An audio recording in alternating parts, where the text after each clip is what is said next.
انتخاب رب العالمین جو دنیا میں سب کا محبوب، یہ ان کے محبوب کریم خلیفۃ المسلمین امیر المومنین، فاتح کیسر و کسرا، شامل عشرہ مبشرہ، فاتح قبلہ اول، جرأت و شجاعت کے پیکر، حضرت عمر فاروق رضی اللہ تعالیٰ عنہ۔ صدر علی وقار حضرت علی رضی اللہ تعالیٰ عنہ فرماتے ہیں کہ حضرت عمر رضی اللہ تعالیٰ عنہ کے علاوہ کوئی شخص ایسا نہ تھا جس نے ہجرت اعلانیہ کی ہو۔ جب آپ رضی اللہ تعالیٰ عنہ ہجرت کے ارادے سے نکلے تو تلوار ہمائی کی، کمان شانے پر لٹکائی اور ہاتھ میں تیر پکڑ کر خانہ کعبہ کا طواف کیا، اور وہاں پر موجود کفار قریش سے ایک ایک کو الگ کر کے فرمایا کہ ہے کوئی تم میں سے جو اپنی ماں کو بیٹے سے محروم، اپنے بیٹے کو یتیم اور اپنی بیوی کو بیوہ کرانے کا ارادہ رکھتا ہو تو آئے اور آ کر مجھ سے مقابلہ کر کے دکھائے۔ چنانچہ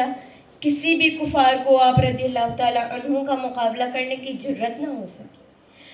عمر کی جرت پہ جاؤں قرباں،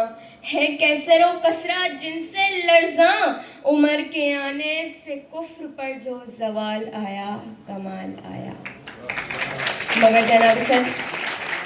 مگر جب میں آج کے دور حکومت پر نظر ڈالتی ہوں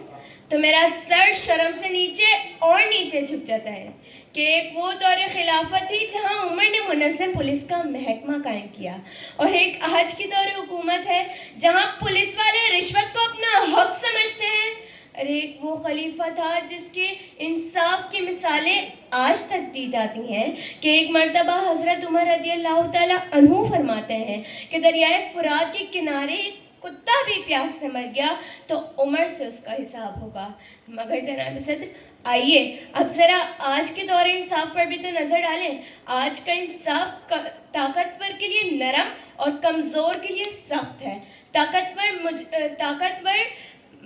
طاقتور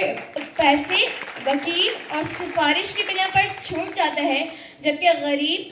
بے قصور ہونے کے باوجود بھی سالوں عدالت کے چکر لگاتا رہتا ہے۔ صدر علی وقار، آج کل کی نوجوان نسل صرف چند ویوز، جناب صدر، صرف چند ویوز کے لیے اپنے خاندان کی معصومیت کو بیچ دیتے ہیں،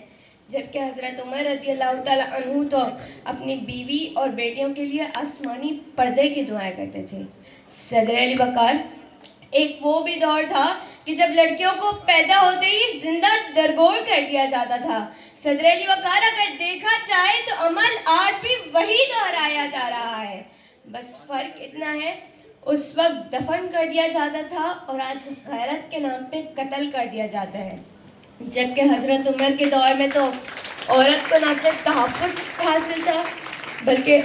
اس کی حفاظت، اسے معاشرتی مقام بھی حاصل تھا۔ جو در کعبہ کا کھلوائے اسے فاروق کہتے ہیں، جو رب کا دین منوائے اسے فاروق کہتے ہیں، وہ جس کا حکم مانا دریاؤں نے سمندروں نے، جو دریا خشک چلوائے اسے فاروق کہتے ہیں۔ دمِ ہجرت کو نکلا اور للکارا پجاری کو، ابو جہل، ابو لہب اور ہر بدبخت ناری کو، ہلالی ہو تو روکو آج عمر کی سواری کو، جو کفر کے چھکے چھڑوائے اسے فاروق کہتے ہیں۔ جزاک اللہ۔